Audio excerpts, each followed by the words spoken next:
Welcome to steno dictation. Dictation 5 second बाद शुरू होगा। स्टार्ट। एक देश एक चुनाव संबंधी विधेयक को कैबिनेट की स्वीकृति यही बता रही है कि मोदी सरकार अपने वायदों को पूरा करने के लिए प्रतिबद्ध है।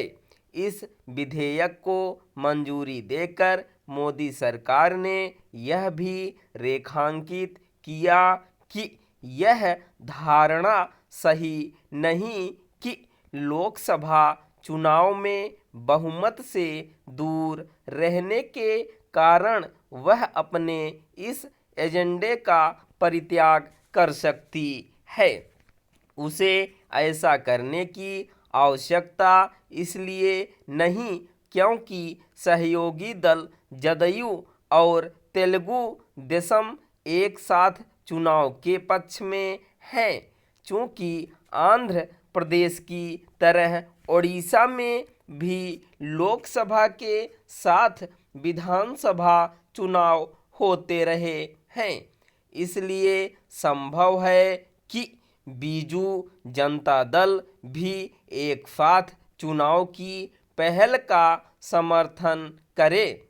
जो भी हो, इस विधेयक को संसद में पेश करने के बाद उसे संयुक्त संसदीय समिति के पास भेजा जाना उचित होगा ताकि विपक्षी दल उस पर अपनी राय दे सकें। हालांकि एक साथ चुनाव पर विचार के लिए जब पूर्व राष्ट्रपति रामनाथ कोविंद की अध्यक्षता में समिति गठित की गई थी तो विपक्षी दलों के सुझाव मांगे गए थे।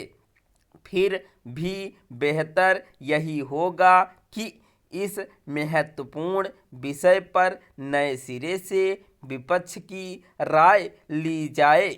विपक्ष को भी चाहिए कि वह दलगत राजनीति से ऊपर उठकर एक साथ चुनाव पर निरंतर ढंग से विचार करे। उसे इस तरह के घिसे पिटे तर्कों से बचना चाहिए कि एक साथ चुनाव कराना लोकतंत्र और संविधान की भावना के अनुकूल नहीं। इस तर्क का इसलिए कोई मूल्य महत्व नहीं क्योंकि 1967 तक लोकसभा और विधानसभा चुनाव एक साथ ही होते थे।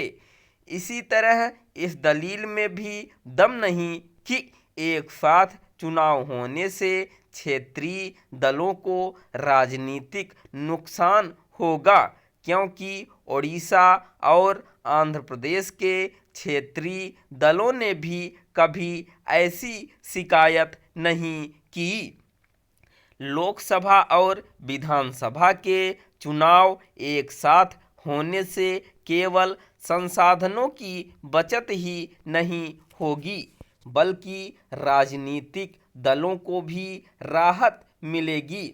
अभी उन्हें रह रहकर चुनावी मुद्रा अपनानी पड़ती है और अपनी समस्त ऊर्जा चुनावों में खपानी पड़ती है। कई बार तो उन्हें अपनी प्राथमिकताएं भी बदलनी पड़ती है। इसके अलावा यह भी किसी से छिपा नहीं कि चुनावों के चलते बार बार आचार संहिता लागू होने से नीतिगत निर्णय लेने और उन्हें लागू करने में समस्या आती है।